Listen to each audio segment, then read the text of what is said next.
asalnya dari Allah, nggak bawa apa-apa. Allah berharap kalian pulang kepada Allah, gak usah bawa apa-apa, tapi sudah meninggalkan apa-apa. Makanya banyak orang yang terjebak angan-angan kosong. Contoh, yang angan-angan kosong nih, saya jelaskan. Ada hadis Nabi yang mengatakan bahwa yang pertama akan dihisab oleh Allah itu sholat. Kalau bagus sholatnya, bagus amalnya. Kan begitu. Kalau buruk sholatnya, buruk amalnya. Apa yang Bapak Ibu pikirkan tentang hadis itu? Oh, nanti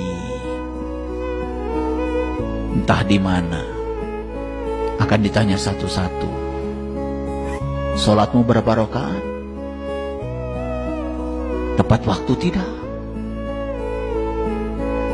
Berjamaah apa tidak?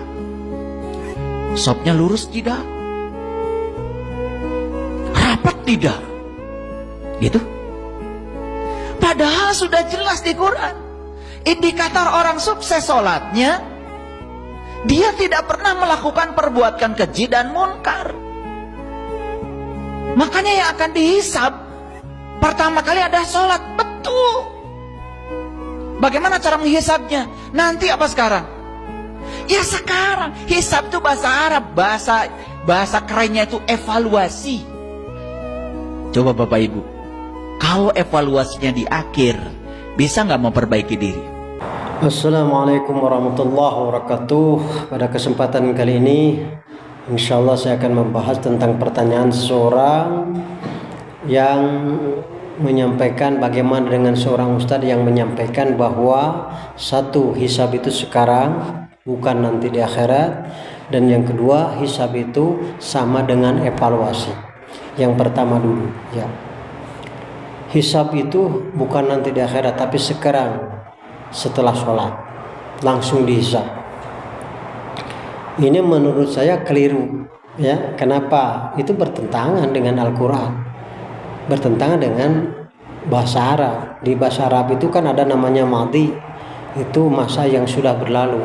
Misalkan telah saya lakukan kemarin, atau sudah datang tadi malam, sudah datang kemarin, itu kan madhi. Ada juga saat yang sekarang, misalkan itu namanya hadir. Kalau orang Saudi misalkan bilang ta'liq atau amur alayya, nah itu dia jawabnya hadir. Jadi sekarang saya datang langsung.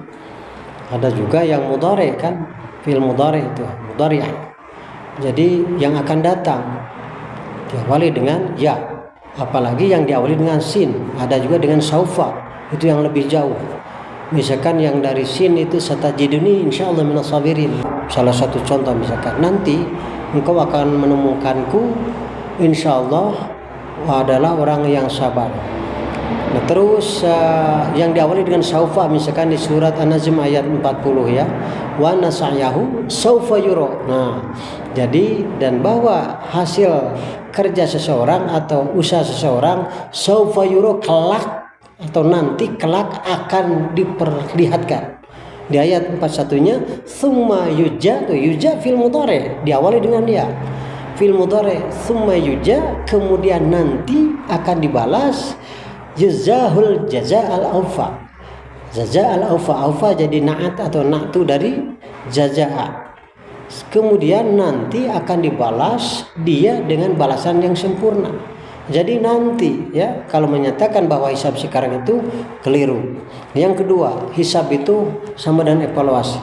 Evaluasi itu ada bahasa Arabnya. Kalau di sini itu taqimun. Taqimun itu yaitu evaluasi, lebih ke menilai, mengevaluasi, menarik kesimpulan ini baik atau tidak, ini bagus atau tidak. Bahkan misalkan mengevaluasi rencana dievaluasi, ya, bukan matematik ini, rencana dievaluasi. Bahkan misalkan keputusan rapat, hasil rapat dievaluasi, ini bagus atau tidak. Evaluasi itu ada bahasa Arabnya lagi, taqimun, bukan hisab. Kalau menyatakan bahwa hisab itu sama dengan evaluasi, yaitu salah, ya, tidak benar. Kalau menurut saya lihat Ustadz ini sering menerjemahkan Fatihah saja, ya, menafsirkan dan menerjemahkan surat Al-Fatihah saja banyak yang salah gitu. Cuman anehnya ya banyak ada komennya di situ, saya lihat terima kasih atas pencerahannya guru, ya cerah dari mana gitu Kak.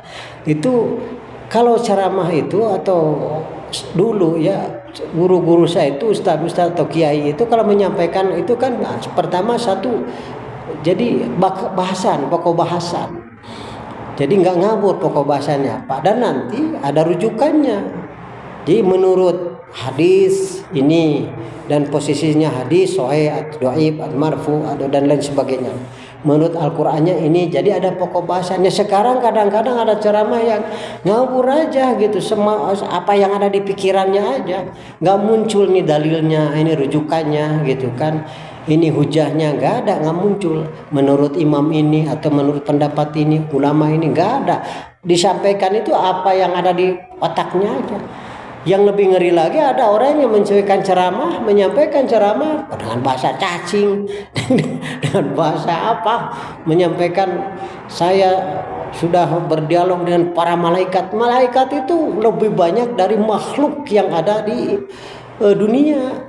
Ada hadis-hadisnya, di hadis Muslim misalkan ada bahwa di langit itu tidak ada tempat 4 jari pun kecuali ada malaikat yang sedang bersujud, saking banyaknya malaikat. Bagaimana dengan berdialog, menyampaikan? Jadi apa ya, aneh juga gitu di Indonesia sekarang itu gitu, udah bahasanya bahasa cacing, nggak ngerti apa-apa kita gitu kan. Udah ditambah dengan yang tidak rasional, ya tidak masuk akal. Itu kadang-kadang aneh juga gitu ya. Tapi ya mudah-mudahan itulah penyampaian bahasan tadi. Nanti yang lain-lain insya Allah saya bahas lagi ya tentang apa. Silakan boleh bertanya di komentar apa yang harus kita bahas dan sesuai dengan keterangan insya Allah ya. Mudah-mudahan Allah berikan hidayah taufik kepada kita semua. Billahi taufik wal hidayah. Wassalamualaikum warahmatullahi wabarakatuh.